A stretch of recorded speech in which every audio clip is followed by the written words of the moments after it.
حضرت نے جو بدعت کی تعریف فرمائی ہے، فرمایا کہ جو چیز رسول اللہ کی ظاہری حیات میں نہ ہو بعد میں ایجاد کی جائے وہ بدعت ہے۔ ان سے پوچھنا جب ہم سلام قیام میلاد کریں تو یہ کہے بدعت؟ اب ان سے آپ پوچھئے کہ تمہارے باپ دادا رسول اللہ کے زمانے میں پیدا ہو گئے تھے؟ نہیں ہوئے پیدا، تو ان کا پیدا ہونا یہ کیا ہوا؟ ہم جب میلاد کرتے ہیں تو نادان کہتا ہے بدعت۔ تیرا باپ بھی رسول اللہ کی ظاہری حیات میں پیدا نہیں ہوا تھا، تیرا دادا بھی رسول اللہ کے زمانے میں پیدا نہیں ہوا تھا، تو تیرا پیدا ہونا یہ کیا ہوا؟ یہ بھی تو بدعت ہے۔ اے لوگوں، بدعت کی 5 قسمیں ہیں، صرف 2 قسمیں بیان کرنا چاہتا ہوں۔ ایجاد کیا برا طریقہ تو اس کا ایجاد کرنے والا گناہ پائے گا اور اس کا عمل کرنے والا بھی گناہ پائے گا، اور ایجاد کیا اچھا طریقہ تو اس کا ایجاد کرنے والا ثواب پائے گا اور اس کا عمل کرنے والا بھی ثواب پائے گا۔ یہ بدعت کی تعریف ہے۔ کیا صحابہ نے ایسا کیا؟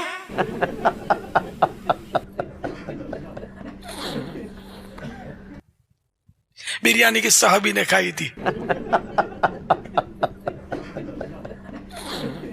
اپنی بریانی ثابت کرو بخاری سے، پراٹھے قورمے ثابت کرو، پیزے ثابت کرو۔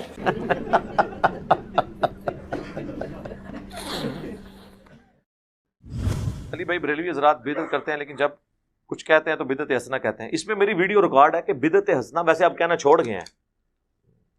ان کے پاس معنی پتا کیا تھا کہ یار کام تو نیکی کا کر رہے ہیں نا، آپ کو کیا مسئلہ ہے؟ ہم کہتے تھے نا یار یہ قبر پہ اذان کیوں دیتے ہو؟ کہتے ہیں یہ اذان دینا گناہ کا کام ہے۔ تسی کہنا ہاں یار ان کے جواب دئیے نا۔ تو اسی طرح شریعت نے اذان قبر کا منع نہیں کیا تو جائز ہو گیا۔ جواب ہم دیتے ہیں آپ کو، ان کو کہ یہ آپ جنازے کی اور عید کی اذان کیوں نہیں دیتے؟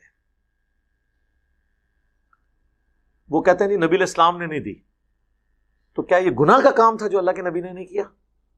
کہیں گے نہیں، بس آپ نے تعلیم نہیں فرمایا، تو یہ قبر پہ اذان کہاں تعلیم فرمائی ہے؟ پھر وہ کہیں گے ہیں او کرن گے ہیں ان کو دیو نا اذان، اور تو ساڑھے لی ڈیفینیشن مان لی ہے سر۔ حضور نے منع فرما دیا، صحیح مسلم میں حدیث ہے 2005 نمبر، اور یہ حدیث کے راوی ہیں امام جعفر، اور انہوں نے روایت کی ہے امام باقر سے، اور امام باقر نے روایت کیا ہے جابر بن عبداللہ سے کہ نبی علیہ السلام جب کبھی بھی جمعے یا عید یا کسی اور موقع پر تقریر کرتے تو آپ کی آنکھیں سرخ ہو جاتی، آواز بلند ہو جاتی، جیسے کوئی جرنیل اپنی فوج کو تیار کر رہا ہو، اور آپ فرماتے کہ میں اور قیامت اس طرح ساتھ بھیجے گئے ہیں جیسے یہ 2 انگلیاں، اور پھر آپ کہتے اما بعد فإن خیر الحدیث کتاب اللہ وخیر الہدی ہدی محمد صلی اللہ علیہ وآلہ وسلم وشر الامور محدثاتها وکل محدثۃ بدعہ وکل بدعۃ ضلالہ وکل ضلالۃ فی النار۔ کچھ الفاظ جامعہ ترمذی میں ہیں، کچھ سنن نسائی میں۔ آگاہ ہو جاؤ، سب سے بہترین کلام اللہ کی کتاب ہے، سب سے ہدایت یافتہ راستہ محمد صلی اللہ علیہ وآلہ وسلم کا ہے، اور سب سے بدترین کام وہ ہیں جو دین میں خود داخل کر دیے جائیں، اور وہ تمام کام گمراہیاں ہیں، اور تمام گمراہیاں دوزخ میں لے جانے والی ہیں۔ تو حضور نے منع ہی کر دیا نا کہ محمد صلی اللہ علیہ وآلہ وسلم کا طریقہ بہترین طریقہ ہوگا، اور بدترین کام وہ ہیں جو دین میں داخل کر دیے جائیں خود سے۔ بخاری مسلم دونوں میں حدیث ہے من احدث فی امرنا ھذا فہو رد، جس نے میرے تعلیم کی بھی چیز میں کوئی چیز بدل دی یا اس میں چیز داخل کی وہ مردود ہے۔ تو فوراً آپ کو مثالیں دیں گے کہ جی یہ جو آپ نے لائٹیں لگائی ہوئی ہیں، ہم ان بتیوں اور بلبوں کی روشنی میں بیٹھے ہوئے ہیں، ان دنوں پنکھے بھی نہیں تھے، اب پنکھے کجا اے سی کا سلسلہ ہے، اے سی کا ڈبہ بھی اب پرانی چیز ہو گئی، اب تو سینٹرل اے سی کا نظام چل پڑا ہے، پوری عمارتیں فل ایئر کنڈیشنڈ ہوتی ہیں، پہلے گھوڑے اور اونٹوں کی سواریاں تھیں، اب جناب وہ ہوائی جہاز فضاؤں میں اڑتے ہیں۔ تو صحابہ کرام علیہم رضوان کے دور میں چراغ تھا، تو پھر آپ بتیوں کی روشنی میں نہ بیٹھا کریں۔ ان لائٹوں کا دین سے کیا تعلق ہے میرے بھائی؟ ہوائی جہاز میں حج کرنے کا دین سے کیا تعلق ہے؟ یہ دین کو سپورٹیو کام ہے، ڈائریکٹ دین نہیں ہے. ڈائریکٹ دین اس وقت ہوں گے جب آپ کہیں کہ جو ہوائی جہاز پہ جائے گا اس کا حج ہوگا، جو نہیں جائے گا اس کا نہیں ہوگا. آپ بے شک گدھے پہ جائیں، آپ بے شک پیدل جائیں، یہ دین کو سپورٹیو چیز ہے. کیمرے میں ریکارڈنگ دین کو سپورٹیو چیز ہے. نماز پڑھتے ہوئے کوئی کہتا ہے اوپر اس قالین کے اور سامنے اس اے سی شریف کے، کہتا ہے، اور نیچے سیلنگ شریف کے اور منہ طرف خانہ کعبہ شریف کے، یہ کو کہتا ہے؟ تو یہ دین نہیں ہے، دین کو سپورٹیو چیز ہے. تو حضور نے ان چیزوں سے تو منع نہیں کرنا تھا نا. وہ تو قرآن میں آیا کہ اپنے گھوڑے تیار رکھو، سورۃ الانفال میں آیا کہ اپنے گھوڑے تیار رکھو جنگ کے لیے. تو آج کے دور میں جب آپ یہ بات کریں گے تو اس سے مراد یہ ہوگا کہ آپ نے لیٹسٹ اسلحہ تیار رکھنا ہے، یہ تو نہیں گھوڑے تیار رکھنے ہیں. وہ تو جنرل بات ہوتی. تو یہ تمام چیزیں ہیں دین کو سپورٹنگ. اس کے بارے میں الگ حدیث ہے، وہ صحیح مسلم میں ہے کہ جس نے اسلام میں اچھا طریقہ جاری کیا، جتنے لوگ اس پہ عمل کریں گے اس کا ثواب اسے ملے گا، اور جو عمل کر رہے ہوں گے ان کے عمل میں بھی کمی نہیں ہوگی، اور جو اسلام میں برا طریقہ جاری کرے گا اس کا وبال اس پہ ہوگا. اور انہوں نے وہ الفاظ ہیں سنتن حسنتن، بدعت حسنہ نہیں ہے، سنت حسنہ ہے. اور وہ حدیث پوری بیان کریں تو آپ کا مسئلہ بھی حل ہو جائے گا. پوری حدیث یوں ہے کہ نبی الاسلام نے کچھ نیو مسلم آئے جن کے چہرے پر بھی غربت کے آثار تھے. نبی الاسلام نے مسجد میں ممبر لگوا کے خطبہ دیا. آپ نے پھر قرآن پاک کی مختلف آیات تلاوت کی جن میں صدقہ اور خیرات کی ترغیب دلائی گئی. اینڈ پہ آپ نے کہا کہ اللہ کی راہ میں صدقہ کرو.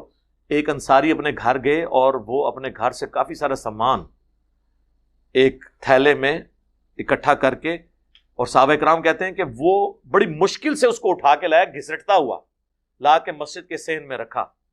تو حضور علیہ السلام کا چہرہ مبارک اس طرح چمک اٹھا جس طرح کے سورج اور سونا، کیونکہ اس کی وجہ سے باقیوں کو بھی جیب ڈھیلی کرنے کی ترغیب ملی. پھر ایک اٹھا، دوسرا اٹھا، لا کے مسجد میں ڈھیر لگ گیا. حضور خوش ہو گئے. تو آپ نے فرمایا جس نے اسلام میں اچھا طریقہ جاری کیا، یعنی اچھا طریقہ کس نے؟ اس انصاری صحابی نے جو بارش کا پہلا قطرہ بنا. یہ آدھی حدیث لے کے اچھا طریقہ اور اسے پکڑ کے جو ہے وہ اپنے 12 ربیع الاول کے جلوس، کوئی اپنے 10 محرم کے جلوس، کوئی اپنے 1 محرم کے جلوس حلال کرنے شروع کر دیتا ہے. خدا کے لیے یہ طریقے کی بات. پھر کوئی جو ہے وہ حضرت عثمان کی مثال دیں گے. جی صحیح بخاری میں حضرت عثمان نے جمعے کی دوسری اذان شروع کروائی. دور عثمان غنی رضی اللہ تعالی عنہ میں پہلی جمعے کی پہلی اذان، یاد رکھیں مذہب اسلام میں اگر دیکھا جائے، سرکار کے دور میں، صدیق اکبر عمر فاروق رضی اللہ تعالی عنہما کے دور میں صرف جمعے کی ایک اذان ہوتی تھی جو اذان ثانی کہلاتی ہے، جو خطبے سے بالکل تھوڑی دیر پہلے ہوتی ہے. یہ پہلی اذان کی ایجاد حضرت عثمان غنی رضی اللہ تعالی عنہ نے کی تھی. سر کدھر نہیں لکھا، بخاری شریف کھول کے پڑھو. وہ دوسری اذان ان ایڈیشن ٹو 1 نہیں تھی، وہ 1 کے پیرلل 1 تھی، جیسے مکبرین ہوتے ہیں. وہ الفاظ ہیں بخاری میں کہ حضرت عثمان غنی رضی اللہ تعالیٰ عنہ نے مدینے کے بازار میں ایک اذان شروع کروائی، کیونکہ بازار تک آواز نہیں جاتی تھی. مسجد میں 2 اذانیں نہیں حضرت عثمان نے شروع کروائیں، جس طرح ہمارے بریلوی اور دیوبندی کرتے ہیں اور مثال دیتے ہیں حضرت عثمان کی. حضرت عثمان نے مسجد نبی میں 2 اذانیں نہیں دی، ایک ہی اذان دی، جس طرح اہل حدیث دیتے ہیں. یار بخاری شریف آپ خود تو پڑھ کے دیکھیں. میرے ابا جی جب وہ نئے نئے اس طرف آ رہے تھے نا، ظاہر ہے وہ تو کٹر بریلوی رہے، کوئی میلاد کی محفل نہیں ہوتی تھی جس میں وہ معنی خصوصی نہ ہو. تو ایک دفعہ جمعے کی دوسری اذان کی بات ہوئی، میں نے بریلویوں کی بخاری اٹھا کے ان کے سامنے رکھی. میں نے کہا یہ ذرا پڑھے نا، حضرت عثمان نے یہ جو دوسری اذان ہے یہ تو شروع کروائی تھی بازار میں، جس کا ایکویلنٹ آج کے دور میں سپیکر ہے کہ بازار تک آواز جا رہی ہے. یا جس سے زیادہ شوق ہے بازار میں اذان دے، مسجد میں 2 اذانیں کس بات کی؟ تو میرے ابو کہنے لگے یار اس معاملے میں بھی انہوں نے ہمیں دھوکہ دیا ہوا ہے. ہمیں تو پوری زندگی اہل حدیثوں کے خلاف کرتے تھے کہ حضرت عثمان دی دوسری اذان نہیں مندے. وہ حضرت عثمان لی اذان ہوئے تھے اہل حدیث مندے نا. میں کو اہل حدیث کا یہاں پہ سپورٹر نہیں بیٹھا ہوں، جو سچی بات ہے میں اس میں سپورٹ کرتا ہوں. سعودیہ میں ہوتی ہیں، سعودیہ میں چھوڑ کے کعبے کے اندر بھی ہو رہی ہوں، کیا فرق پڑتا ہے؟ کعبے میں ان کو 2 جمعے کی اذانیں نظر آ رہی ہیں، تو کعبے کے اندر جو 5 وقت اکیری اقامت ہوتی ہے وہ نہیں نظر آتی، اونچی آمین نہیں نظر آتی، رفع الیدین نہیں نظر آتا. دو چیزیں ہی نظر آتی ہیں، ایک 20 تراویح، اور وہ بھی صرف مکہ مدینے کی 2 مسجدوں میں، باقی پورے سعودیہ میں 8، مکہ یونیورسٹی میں ام القرآن میں بھی 8، مدینہ یونیورسٹی میں بھی 8، ایون باب العمرہ خانہ کعبہ شریف کے بالکل ساتھ جو اس کا دروازہ ہے نا باب العمرہ، اس کے باہر ایک چھوٹی سی مسجد ہے، وہاں بھی 8 تراویح ہوتی ہے. اور یہ تو انفیوں کی وجہ سے انہوں نے وہ بھی 2 امام مقرر کر کے 10 + 10 کی ہوئی تھی. یہ دلیل تو نہیں، دلیل تو کتاب و سنت ہے میرے بھائی، کتاب و سنت. کبھی کوئی مثال دے دیں گے، کبھی وہ کہیں گے جی حضرت عمر نے تراویح کی جماعت شروع کروائی تو اس میں کہا کتنی اچھی بدعت ہے. دین یا دنیا میں کوئی بھی نیا کام ایسا ایجاد کیا جائے جو دین کی تقویت و ترقی کے لیے ہو، لوگوں کو دین کی طرف مائل کرنے کے لیے ہو، اگرچہ اس کے پہلے مثال، اس کی کوئی پہلے مثال یا اس کا کوئی نمونہ پہلے موجود نہ ہو، اسے بدعت حسنہ کہا جائے گا. جیسے حضرت عمر فاروق رضی اللہ تعالی عنہ نے اپنے دور میں تراویح با جماعت قائم کرنے کا اہتمام فرمایا، اور آپ نے اس کی جماعت کو دیکھ کر یہ جملہ ارشاد فرمایا کہ نعمت البدعۃ ہذہ، یہ کیا ہی اچھی بدعت ہے. حضرت عمر نے کون سی بدعت کی تھی اس میں؟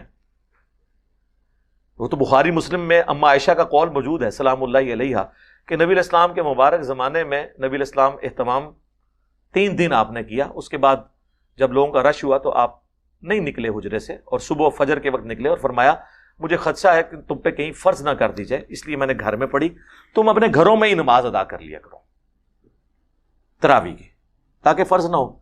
اما عائشہ کہتی ہیں حضرت ابوبکر نے بھی یہ کام نہیں کیا، جو مسجد میں پڑھنا چاہتے تھے ٹولیوں کی شکل میں پڑھ لیتے تھے، جو گھر پڑھنا چاہتے تھے پڑھ لیتے تھے. پھر حضرت عمر کے بھی شروع کے سال اسی طرح گزرے. پھر حضرت عمر ایک دن مسجد میں آئے تو دیکھا کوئی ٹولیوں کی شکل میں یہاں جماعت کرا رہا ہے، کوئی یہاں پہ کرا رہا ہے، کوئی وہاں پہ کرا رہا ہے. تو بخاری کے الفاظ ہیں، انہوں نے کہا میں کیا یہ اچھا ہو کہ انہیں ایک امام کے پیچھے جمع کر دوں. تو حضرت تمیم داری اور ابی ابن کعب کی ڈیوٹی لگائی کہ تم دونوں ان کو پڑھایا کرو تاکہ ایک امام کے پیچھے پڑھیں. اور الموطا امام مالک میں گولڈن چین سے موجود ہے، انہیں حکم دیا کہ 11 رکعتیں پڑھیں، 3 وتر اور 8 تراویح، گولڈن چین سے. تو اور حضرت عمر وہاں دوسرے دن آئے، جب یہ منظر دیکھا کہا نعم البدعۃ ہذہ، یہ کتنی اچھی بدعت ہے. اب وہ کہتے ہیں نہیں اس کا مطلب ہے آپ اب جو مرضی کریں. پہلی بات ہے خلفاء راشدین کی تو سنت کی پیروی کا ہمیں حکم ہے، علیکم بسنتی وسنت الخلفاء الراشدین المہدیین. خلفاء راشدین کا وہ کام جس پہ صحابہ کا اعتراض نہ ہو وہ بدعت ہے ہی نہیں، وہ سنت ہے. ہاں جب صحابہ اعتراض کریں وہ اپنا ڈسین بدل لیں وہ الگ بات. اس سے بابوں کی بدعتیں کہاں سے ثابت ہوئی؟ دوسرا، یہ بدعت انہوں نے اصطلاحی معنوں میں نہیں کہا، جو دین کی اصطلاح، یہ لغت کے معنوں میں، سنت کو رینیو کرنے کے معنوں میں. بدعت تو تب ہونا جب نبی علیہ السلام یہ کام نہ کرتے ہوں. حضور نے 3 دن تو تراویح جماعت سے پڑھی نا، تو تراویح جماعت سے پڑھنا کیا ہوا؟ سنت. حضور نے زندگی میں کوئی ایک دفعہ بھی کام کیا اور اس سے منع نہیں فرمایا وہ کوئی شخص روزانہ کرے. کیا حضور علیہ السلام ہر وقت پگڑی باندھتے تھے؟ روزانہ پگڑی میں ہی نماز پڑھاتے تھے. لیکن الیاس قادری صاحب کو میں نے 40 سالوں میں بغیر پگڑی کے نہیں کبھی دیکھا. تو اب ہم یہ کہیں گے یہ بدعت کر رہے ہیں؟ نہیں، ٹھیک ہے، وہ چاہتے ہیں ہم روزانہ کریں، ٹوپی نہیں وہ پہننا چاہتے، ان کی مرضی ہے. لیکن ونس جب 3 دن حضور نے پڑھی تو حضرت عمر نے کوئی نیا کام نہیں کیا. حضور علیہ السلام بھی ایک امام تھے، آپ کے پیچھے لوگ مقتدی نماز پڑھتے تھے. حضرت عمر نے بھی دوبارہ ایک امام پہ متفق کیا بجائے ٹولیوں کی شکل میں. وہ ٹولیوں کی شکل میں کرتے تھے، کوئی ایک حافظ 10 بندے لے کے کھڑا ہو گیا اپنا ایک قرات. ظاہر ہے ہر بندہ ایک طرح کا تو نہیں نا، کہ کچھ لوگ کہتے ہوں گے ہم نے روزانہ کا اتنی صورتیں پڑھنی ہے، کوئی کہے گا اتنی پڑھنی ہے، تو ہر بندے کا اپنا ہے. اس طریقے سے اس سے وہ بدعت ثابت کر رہے ہوتے ہیں. تو اس طریقے سے بدعت ثابت نہیں ہوتی، بدعت حسنہ اور وہ یہ کہانی ہے صرف ان کی.